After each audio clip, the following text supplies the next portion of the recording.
right, section 8.5. We're almost done, folks. Here we go. 3 proportion theorems. First one is called the side splitter theorem. And yes, we could potentially use this in a proof, okay? And so you would use side splitter for the reason. What it says is that if you know that a line is parallel to one side of a triangle, so like this segment BD is parallel to segment CE, then it's going to divide these sides of the triangle proportionally. So you can see we have 4 segments here, AB, BC, AD, and DE. So those 4 segments are in a proportion, as long as BD is parallel to CE. Okay, so we could say AB is to BC as AD is to DE. Some of you used this already previously on the quiz, and that's okay. But what happens is you can't do like AB is to BC and then say BD is to CE, because BE and CE are not the 2 sides of the triangle. They're like the bases. So you gotta be really careful about that. Okay, so it's side splitter. So it's just the 2 sides of the triangle that have been split proportionally by this parallel segment. Okay, the next theorem. This one doesn't have a fancy name, so probably not going to use it in a proof, which is good. It says if 3 or more parallel lines are intersected by 2 transversals, so here are my 4 parallel lines, and then AD and EH are my transversals, then the parallel lines divide the transversals proportionally. Okay, that is a big old mouthful. Basically, what we're saying here is that all of these little segments, AB, BC, CD, EF, FG, GH, and even like AC and EG and FH and AD, all these segments that are created, they're all proportional.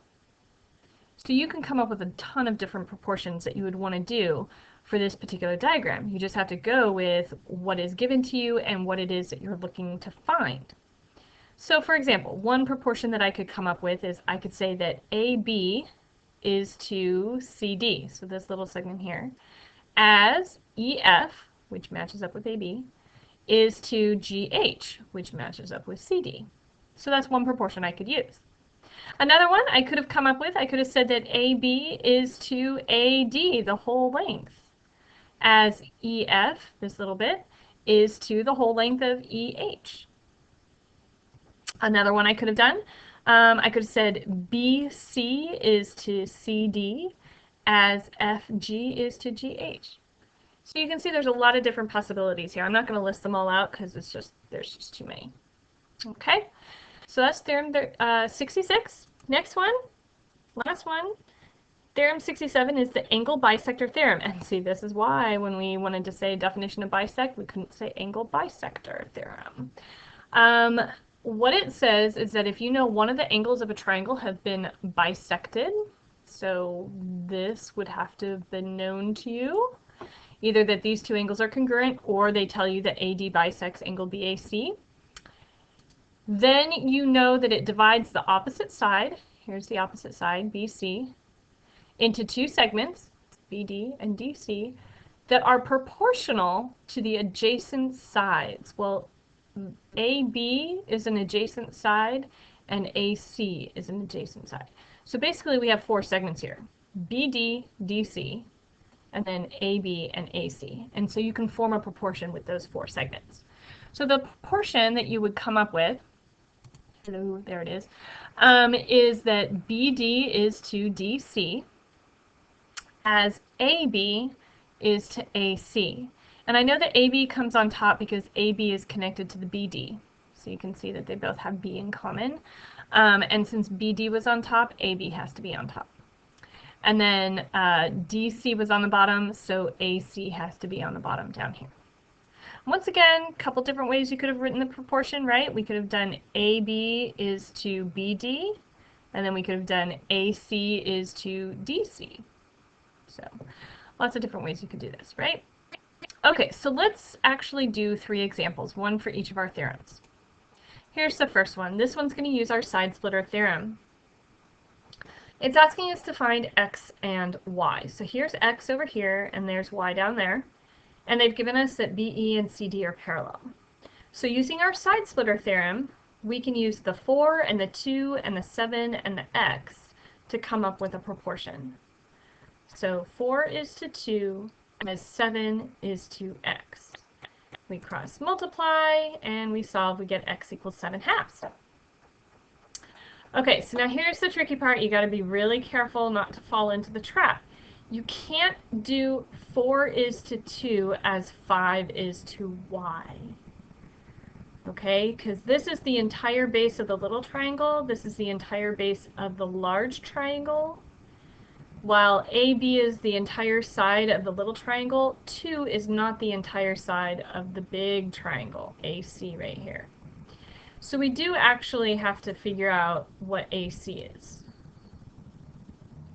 Okay, so you can add the 4 and the 2 and we get 6.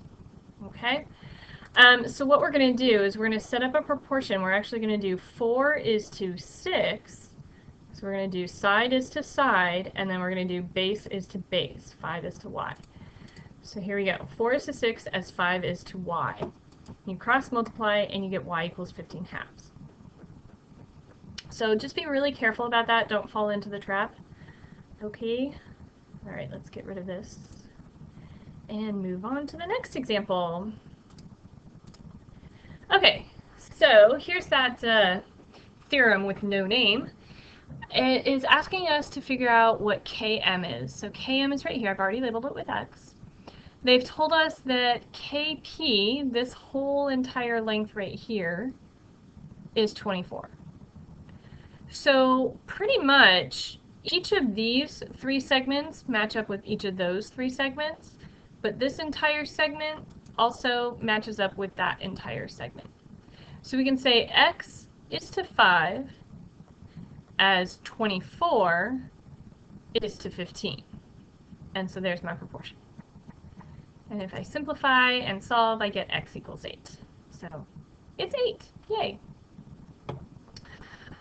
There is another way that you could have solved this using the traditional method that we usually had done in the past. You could have said, you know, like 5x plus 2x plus 8x equals 24, solve for x, but then you would go back and multiply by 5 to get this, so it's a different kind of x. I don't want to write it all out and confuse you, but some of you might know what I'm talking about, so yes, you can do it that way too. Okay, last example, and then we are done. Here we go. This is using the angle bisector theorem. So it's telling us the angle RWS is congruent to angle SWT. So this angle is congruent to this angle. Awesome. Okay, so because that was given to us, that's enough for us to say that our proportion is true. We can set up our proportion. Remember, there's a couple different ways that we could do this. We just have to make sure that we are being consistent. Okay, so I can't remember the method that I use, so I'm going to make this pop up here. Maybe, there we go. Okay, so I did 8 is to 4 as 10 is to x. So maybe you wanted to do 4 is to x as 8 is to 10. Either way, when you cross multiply, you're going to get x equals 5. Okay, so that's it. The angle bisector theorem and the side splitter theorem, yes, you will use those in proofs. This one, though, probably not so much. Okay, hope you guys have enjoyed Chapter 8. And that is all, folks.